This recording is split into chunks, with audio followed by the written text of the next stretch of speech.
and one's environment. Please buy this CD and put it in your car on the highway. The spirit of leadership is your thoughts about yourself and the environment. It is your belief system which controls your behavior. The spirit of leadership is the source of your action, which determines the response and how you interpret the world. This is very important. I see the world differently from most people because of my belief system, which becomes my attitude creator. So I don't panic over nothing.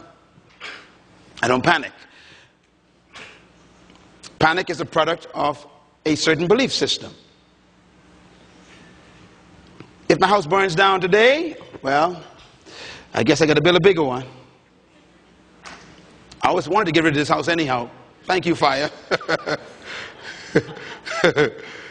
You know, your attitude is determined by your belief system. This last one on the bottom. The spirit of leadership is the source of your actions, which determine the response of how you interpret life. And therefore, it is your mental conditioning. Your mental conditioning. Spirit of leadership is your mental conditioning. And this entire summit every year is designed to work on your mental conditioning, to give you a different way of thinking every year. You change more and more so that your life changes. There are so many testimonies in this room. Folks been coming here for 20 years and they went from zero, impacting millions of people today, and they're back every year still. Why? Because they know that it doesn't just happen by luck. Success keeps the right company all the time. All the time. All right, let me give you another list. Write this down. You have to nurture yourself so that you can produce the right attitudes. And nurture means to feed yourself the right information. We are what we think, and we become what we continue to think. And this is why I constantly monitor my thinking processes. But every time I have a chance, I have a book in the bathroom, a book in my briefcase, I got a book in the office, you know, I got a book by the toilet. So wherever I am, I'm working on a chapter somewhere. Because I got to get through these 4 books every month. I love my wife. She reads a lot. She reads more than me. And our house is full of books. Our kids, we never to tell them read. They watch us read all the time. If you want your kids to value books, you should value them. You tell your kids, go read the book, go read your homework, and then you watch TV. They're confused. Everybody say values. Say it loud. Your kids will value what you value. If you value TV, they're going to hate books. If they watch you always reading books, they're going to turn the TV off, because whatever mom and dad values and mom and dad are doing well, that must be what we should do too. So our kids fell in love with books. My house is full of books. I'm beginning to run out of house. Because you become what you think. You cannot rise above the plane of your mental conditioning. So I got to constantly keep feeding my mentality. I have to work on it so I can work up my altitude of mentality. To change your life, you must change your mind.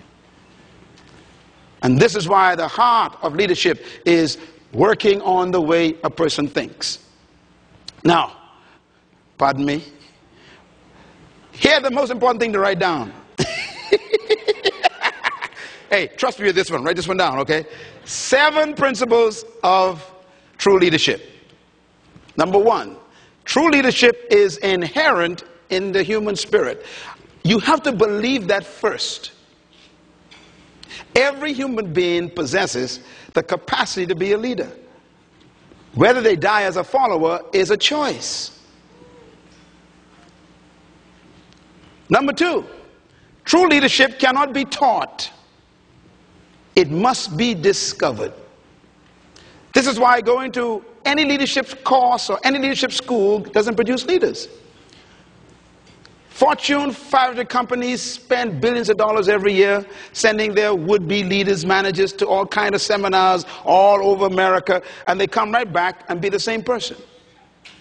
Because leadership cannot be taught, really. It must be discovered on the inside. Number 3, true leadership is self-discovery. And number 4, true leadership is serving your gift to the world. Everyone in this room was born with a specific gift. Some of you got 2 of them. Don't try and develop all of your gifts. Focus on one. Make it your primary gift. And then refine it. And then serve it to the world. The key to leadership is service. But it doesn't mean servitude as making yourself of less value. You serve because you have value. It is your gift that makes you valuable, and serving it is your responsibility. And the better you serve your gift, the greater leadership you achieve. That's why Jesus said, the greatest among you is the one who serves everybody. The greatest is the one who serves. The greatest is the one who serves. So whoever can serve that gift more effectively, they become the greatest in the group.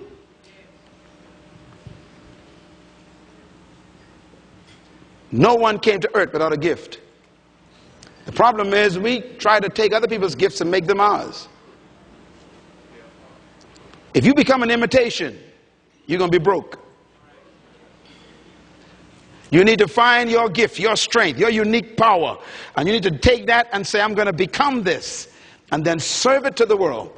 And that's your leadership born that day. Write this down. Number 5, true leadership is self-deployment. Everybody say deployment. You know, in developing countries, we are basically, by the colonial philosophy, educated to be employed. And that is still one of our problems in the Bahamas. In Jamaica. In Barbados, it's heavy there. Trinidad, St. Lucia, St. Thomas, St. Kitts, Grenada, we're suffering from this problem. All over Africa.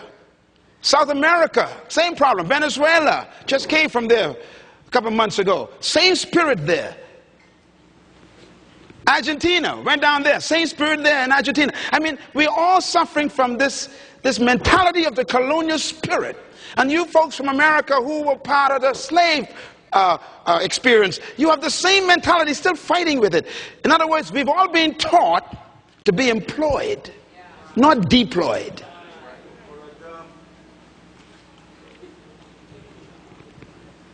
And so they always tell you, go to school, get an education so you can get a job. You ever heard that before? Stay in school so you can get an education so you can get a job. They never say stay in school so you can own a business.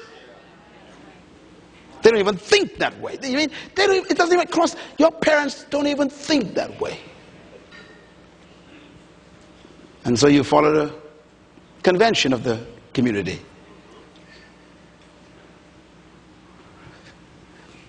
I'll never forget the meeting when I went to Malaysia to speak. I was speaking at the largest Sony plant.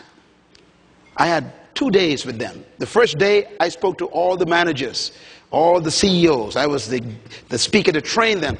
And these people, man, they're all slant eyes, you know. There was Chinese and Japanese and Singaporeans. All these folks were there in Malaysia working for Sony.